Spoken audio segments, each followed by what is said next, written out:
What's going on, guys? Small here. Today in this video I'm going to be doing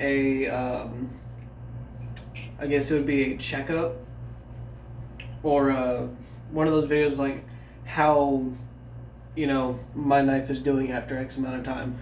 I don't remember how long ago I actually got this. I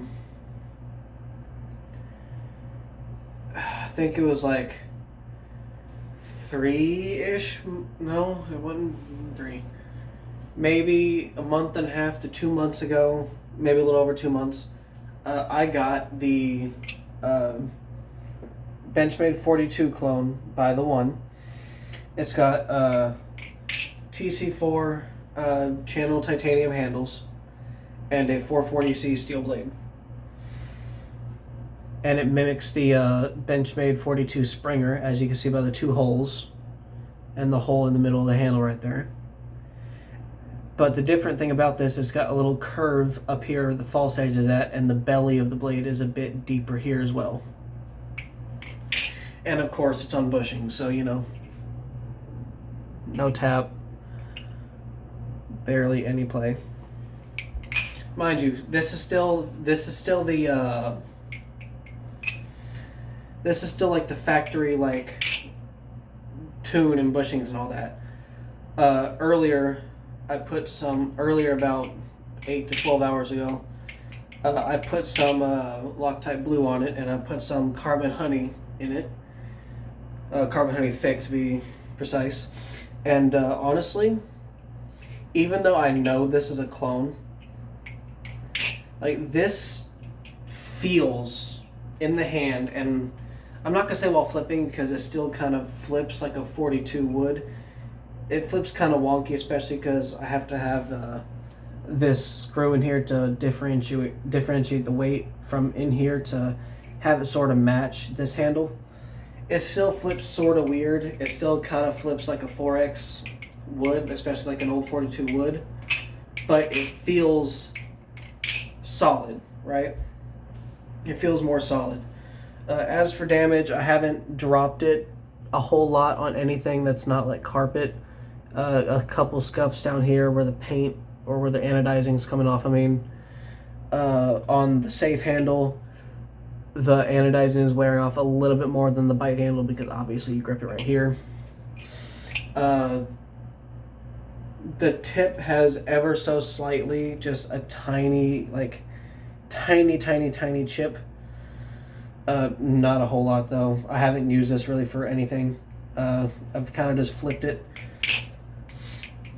And honestly, I'm not even kidding when I think this is probably the bounciest and like the best tuned knife that I have. Let me see.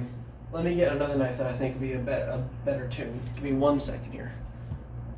Alright, so I got two other knives in my collection that I think would be as bouncy or just a little bit less, right? I haven't showed this knife off yet. I haven't even showed the trainer off yet. The videos where I have showed them off, they're still in my camera roll.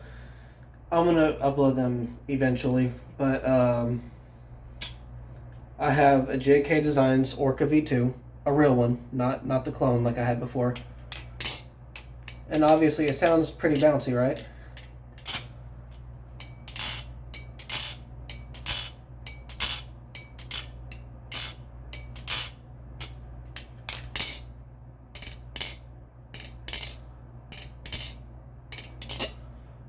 Sounds pretty bouncy, right?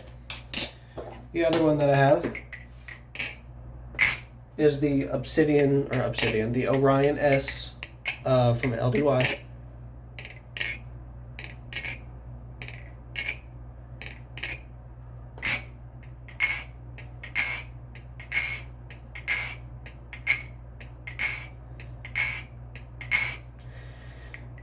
Sounds really bouncy, right? As it should be. It's aluminum and it's solid like LDY is. Now listen to the 42 clone. Wait, let me.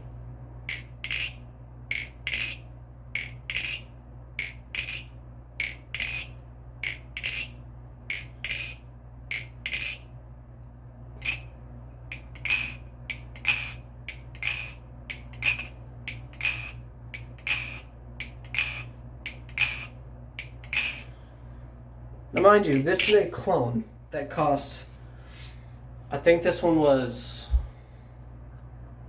I paid 110 because of the deal, but it's normally like 140-ish dollars, I think, maybe 130.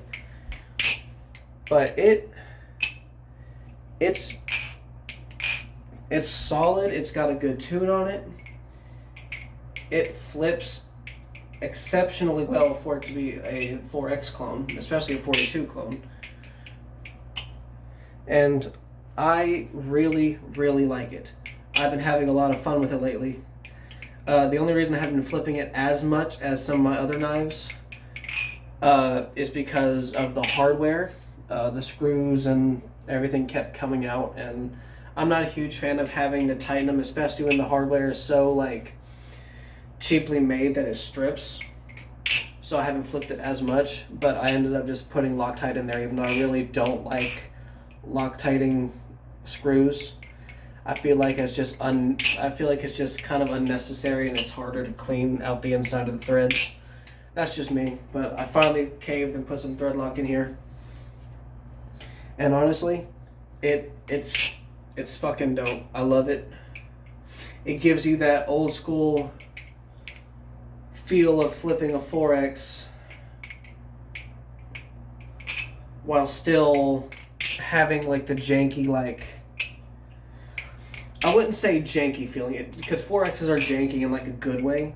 It still has like the balance and the distribution of a 4X while still having like the modern flipping feel, like the smoothness of, you know, a modern balisong.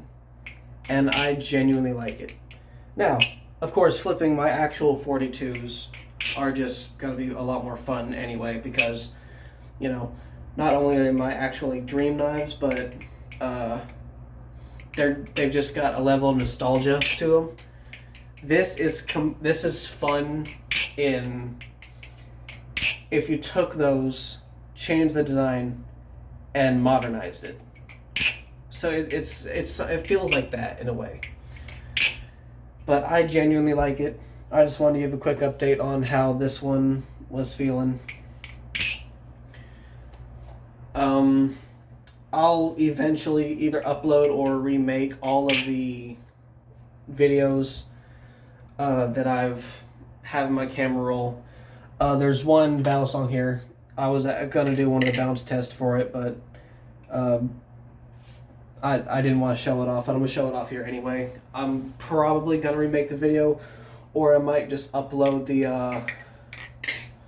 the full video that I already had done. I can't remember, you can't decide.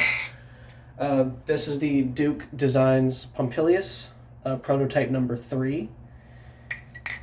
It is 6AL4V channel titanium handles with either carbon fiber or G10 handle scales. I have white G10 handle scales over there.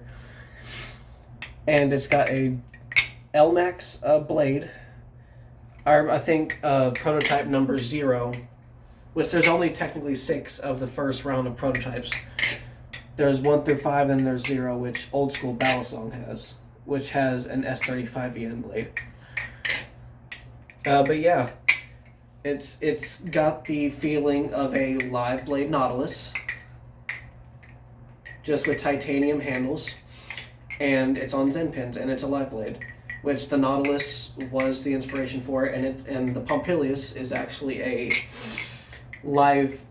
it's actually the largest form of Nautilus, like a real life form of Nautilus. So there's only technically 6 of these in the world. I'll make a full video about it sometime soon. Mine is the only one that's anodized, I believe. I had mine anodized as close to hot pink as possible. The ano was done by Alejandro Brandstrom. It's fucking perfect. And it's handle bias. It's got a weight system in the in the handles. You can put like little pins, like the same pins you use for the Zen pins. They can be used as weight pins for the handles. I'm not going to dive too deep into it at the end of this video. I'll make its own separate video, or I'll just go ahead and upload the other video that I already made for it. I'll decide later on. But yeah, this video is really just to talk about the Benchmade 42 clone and how I'm really liking it. And honestly, it's damn near impossible to find 42s in good condition anymore, especially one for like less than $600, $500. You're gonna find one for like $500 if it's like beat, right? And if it's not beat, even if it's just like a little used or like even somehow brand new, you're going to be paying $800 or more for it. So honestly, even if you don't like paying for clones, if you don't like buying clones, which I personally don't care, clones, if you want to buy a clone by the song, just do it, who cares? But if you don't like buying clones, I would still recommend picking one up, because unless you have the money to dish out for a real 42, if you can even find one in the first place, go for it. But if not, you still want like the old school look and the general feel, I would go for the T1 42 clone. If you can find the Ballet Plus one, the one where it's a complete 1-to-1 logo included, I would go for that one, because it's a 1-to-1 exactly. Probably the titanium is a different titanium, probably TC4, but it's supposed to be a 1-to-1 clone. This one is more meant to have more design liberties and changes, so it's not, a counterfeit basically. So yeah, I just wanted to talk about this. Thank you guys for listening, and I'll see you guys in the next one. Peace.